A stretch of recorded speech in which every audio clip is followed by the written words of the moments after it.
I think MiFID II is one of the regulations that absolutely makes sense because it's protecting the end customer, it's protecting the individual, and that's what we like as well. That's Qumram philosophy, bringing transparency and truth to actually protect the individual. So fully agree on that. And then, of course, what we do for MiFID II is really with the focus on the digital channels. And I think, and we will discuss that later, that sometimes the companies are not really aware that digital channels are as important as the voice channel, the person-to-person communication, and for example, email.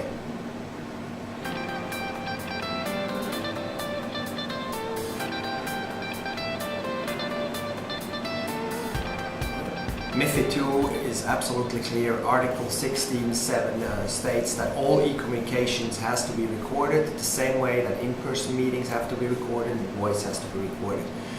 So there is no difference on the channel, but quite often the wealth managers are not really aware of this fact. And if they think about e-communication, they might think about emails, but they forget that they have a website out, that there is e-banking out, that they're communicating with their clients, maybe even using social media or using a mobile app.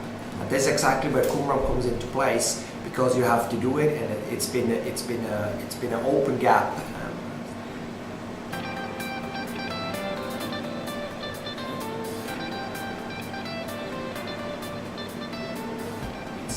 Very similar to a voice recorder. You know, when you do call the wealth manager, it always says this phone call will be recorded, and for the digital channels it's actually the same. You put in a disclaimer that this user session and will be recorded, and that's it. The effort to do so is actually quite simple, because all you need to do is put in this recording technology, and then we extract all the text. So it's much easier to actually get the insight out of these recordings than it is from voice, because voice to text is still big scientific challenge we're facing, and on the digital channels we actually have all the activities because it's been typed, and so we can extract that quite easily and see if there is a suitability issue, if there was wrong advice given, etc.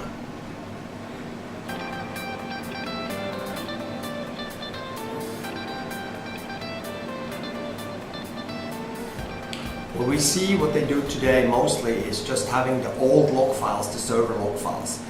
There are several issues with that. One, it's not really showing the entire truth, so a log file is only showing what gets transferred back to the server. And a lot of these modern applications, it's a lot of things happening in the client, and so you need a different audit log, and that's exactly what Qumram is providing. So the one they're using right now is not compliant anymore.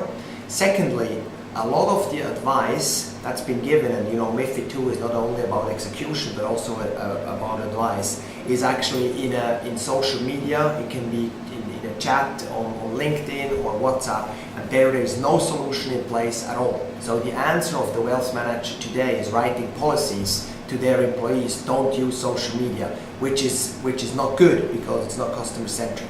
So I see two things. The one existing is not compliant anymore because of the modern technology, and the other one is fully not covered all the social media aspects.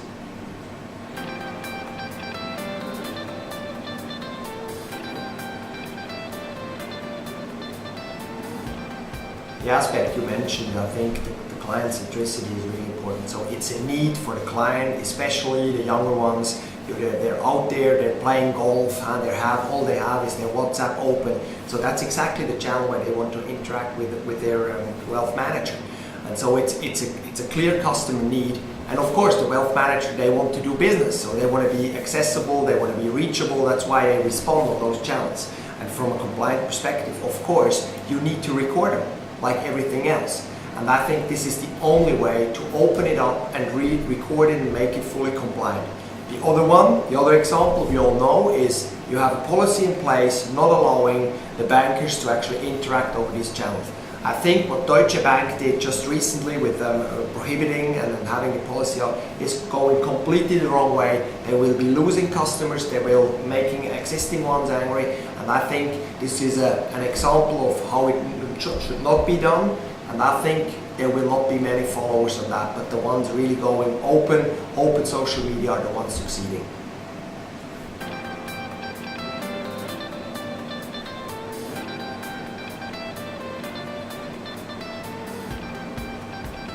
Very interesting question. I think at the moment the digital transformation effort the wealth manager has to do and MiFID II is completely not aligned, which in my eyes is a mistake, because MiFID II could be giving them actually a competitive advantage, the ones who do it really well, because by recording it you actually get insights what your clients and the employees are doing on the digital channels, which is much easier than recording a one-on-one communication or a voice communication.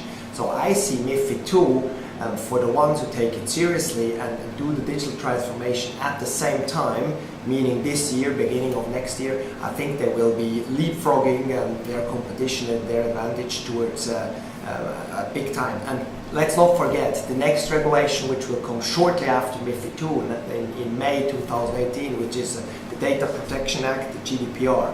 And this will be, again, exactly the same challenge. And it will be much easier on the digital channels than all the other channels.